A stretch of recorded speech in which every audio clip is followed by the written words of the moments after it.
This video marks the start of my series of videos covering probably one of the biggest hits in anime and manga, Attack on Titan. I plan to cover this series season by season and then do a final wrap-up video. But you get the point, it's enough of that.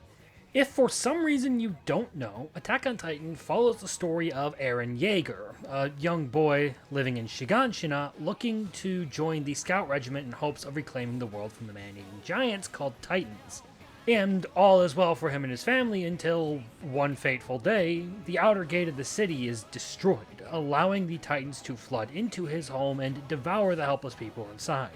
Bearing witness to the wholesale slaughter of his hometown, Eren steels his resolve more than ever to join the military and push back the Titan menace.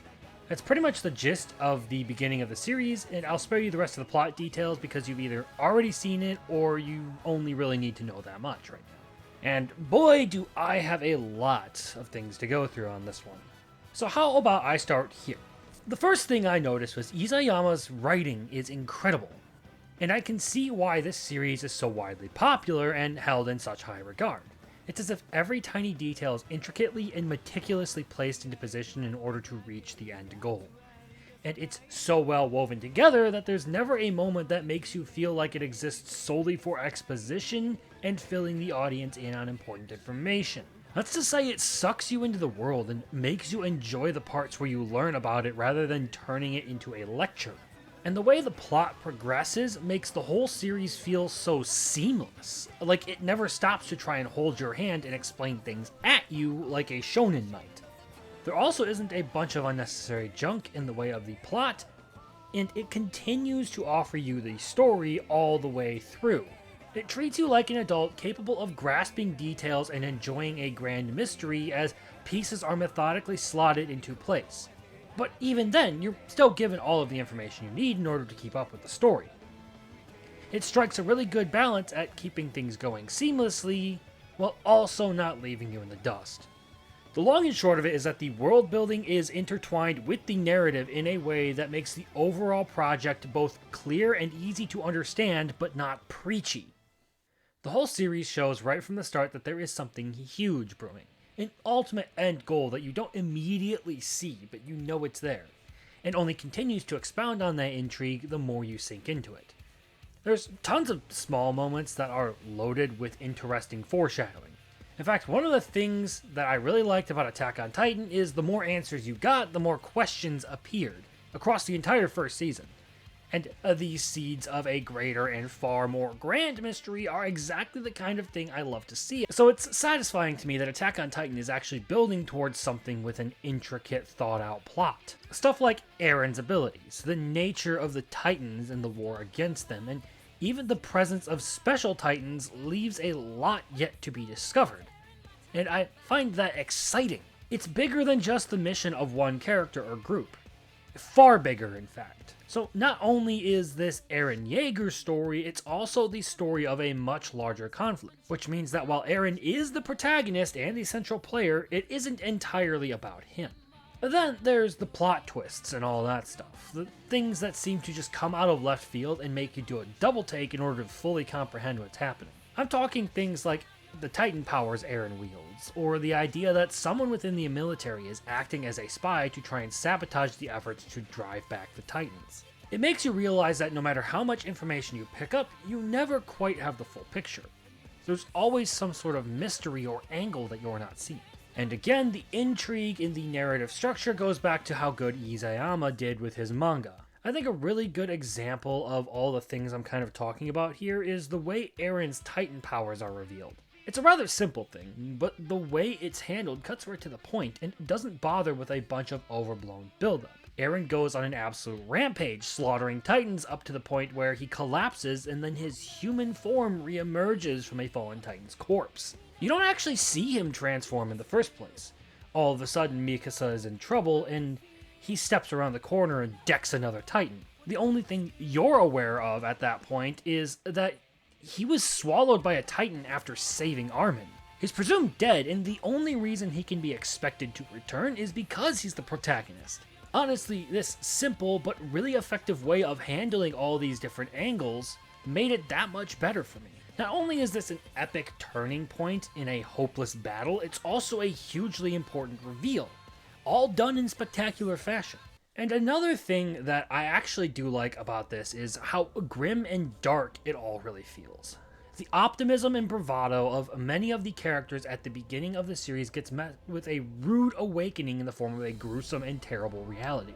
During their first real battle, many of the new recruits are slaughtered by or bear witness to the slaughter of unchecked titans. I think I've mentioned this before, but dark fiction is really my favorite kind of fiction.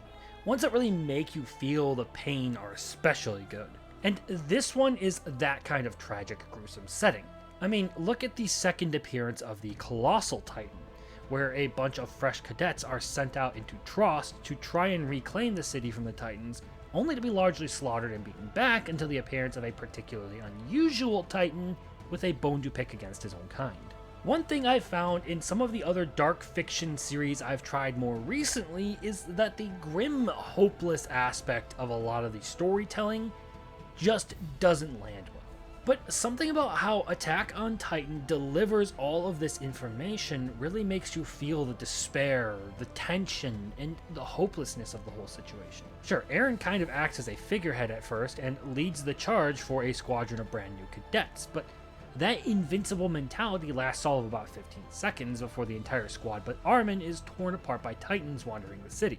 And I think that there is what sets it apart. There's a lot of brutal tragedy involved in this series, and it kills a lot of characters who otherwise would live through these kinds of events. And the deaths kind of come from all across the board, not just the nameless side characters who are completely expendable. There are entire groups of people who would normally at least get a shot at the spotlight who are killed off with no hesitation. It helps cement that feeling of mortality, and that idea that the battle against the Titans is a near hopelessly futile one with a high number of casualties and no payoff. One where even the slightest mistake or shortcoming could result in your untimely death.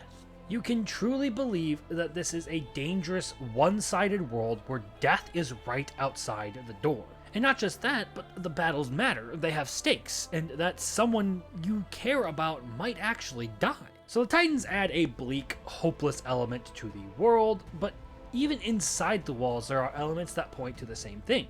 The corruption of the military police, the widespread view that the scouts are a waste of manpower and money, the overwhelming anxiety that pervades society culminating in the wall cult. There's a real sense that things are looking grim for humanity, especially since it doesn't overplay the power of the best fighters in the series. Eren, Mikasa, and Levi certainly all have their unique abilities that allow them to do some serious damage, but they're not overused as a way to balance things out between humanity and the Titans, and it makes them come off more as slivers of hope rather than as saviors of the world. I think that's one thing that this series does right, is it really nails the idea that this is a one-sided battle, with the Titans at a massive advantage. All that said, it really is amazing to me how all these little details and angles you can put on things come together to form a perfect storm of storytelling and world building, resulting in an absolutely astounding narrative experience. Every little detail and observation I make only seems to make things more interesting. So all I really need to say about it is that it is truly some of the best. But world building, atmosphere, and writing skill would be worth nothing without a good cast to make it matter. And what I mean by that is without characters that you can get attached to. And I've yet to find a major character that I didn't like in some way or another. Starting with Eren himself, we see the starry-eyed, idealistic protagonist of the series. He dreams of going outside the wall to take on the Titans and reclaim the world from them. Obviously, this naivete is met with objections from just about everyone except a unique few, and it leads him to a harsh reality check after saving Armin from being eaten by a Titan during their first battle in Trost. Watching Eren be confronted with the harsh reality of the world he lives in and still try to cling to his idealistic dream of vanquishing the Titan menace is a very seinen thing to do, if you ask me. He's still young and doesn't fully understand the world he's been born into, but he does start to get that understanding as time goes on. And with the realization that he wields the might of a Titan, he starts to envision taking on the weight of that dream all by himself. It shows his recklessness and immaturity, two things that will largely bite him in the ass repeatedly. as he seems to be ready to throw down the gauntlet in every situation and charge blindly or naively into every battle. That said, towards the end of Season 1, you sort of start to see him mature, to the point where he kind of takes on some villainy aspects. Very briefly, he stops being that sort of idealistic person that he's known for, and goes completely savage. And that last battle was probably one of my favorite moments of the whole season. Then, of course, you have other major characters like Mikasa and Armin. Mikasa being the one born with all the fighting talent, but none of Eren's motivation to really use it. After Eren rescues her from kidnappers as a child, she really begins to admire him, even vowing to protect him in the absence of his parents. She only ever ends up joining the military to follow Eren and fulfill on that vow. Still, she's the one with the most level head of all three of them, so long as Eren isn't involved, and is the most cut out for fighting the Titans in ODM gear.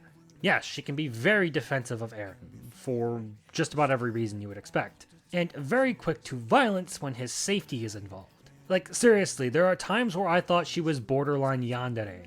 And while she doesn't see eye to eye with Eren on his desire to eradicate the Titans, she's long since given up on trying to dissuade him from it, and tries to help him choose his battles properly. The final part of our main trio is Armin, the cowering thinker who ends up being more used for his smarts than his combat skill.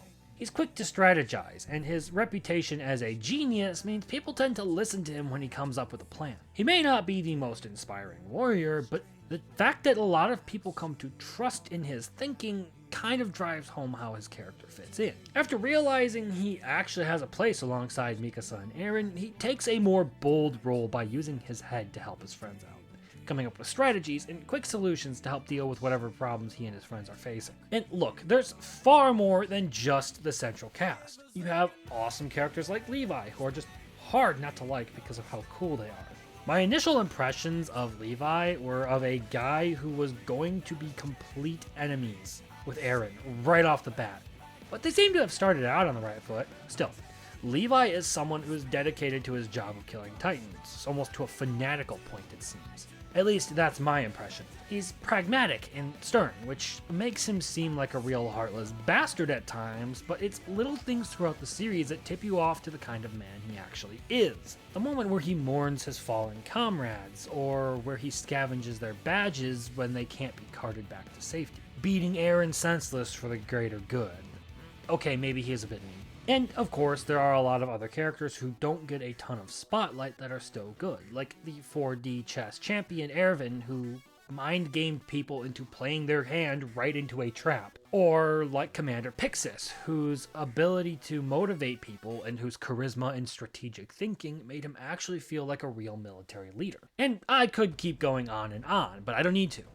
The point is, there weren't ever characters who I outright hated. At least, not in the sense that I thought they didn't belong in the series. But that's all writing stuff. Stuff derived from the manga, the work of Isayama himself. There should be credit to Wit Studios for adapting it properly. Still, as for the work Wit Studio put in, well, I gotta say, I think they nailed it. The production of this series is something else. Animation is absolutely amazing, both for fights between Titans and during the high-speed ODM scenes. These sorts of action scenes really benefit from the flair put into them. I mean, when you're creating scenes involving gear as mobile and quick as the ODM rigs, it makes sense that you would embrace it as much as possible.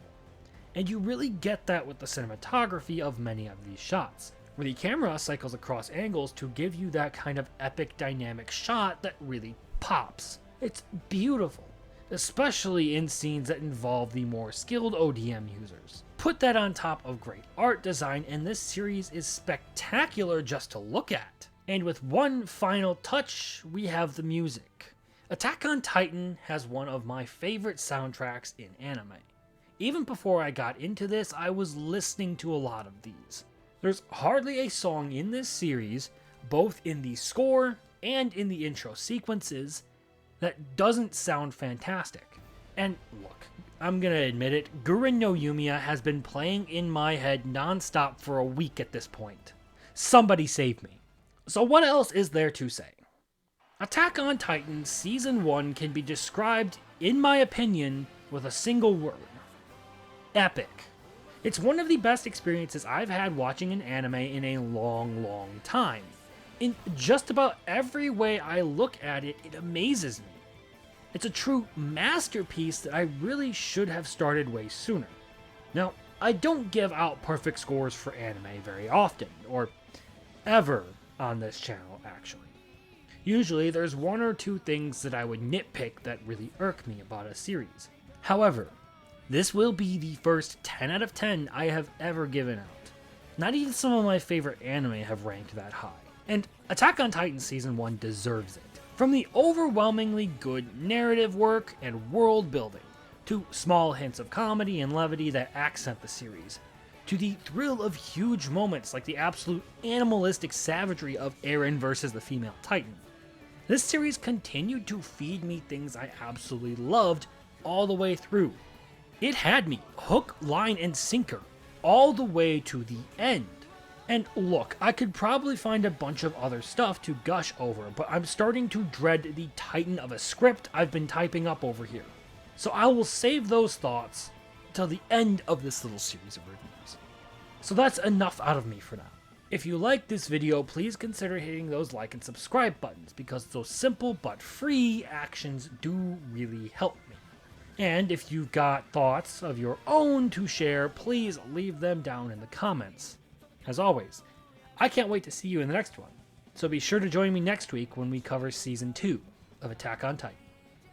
Later.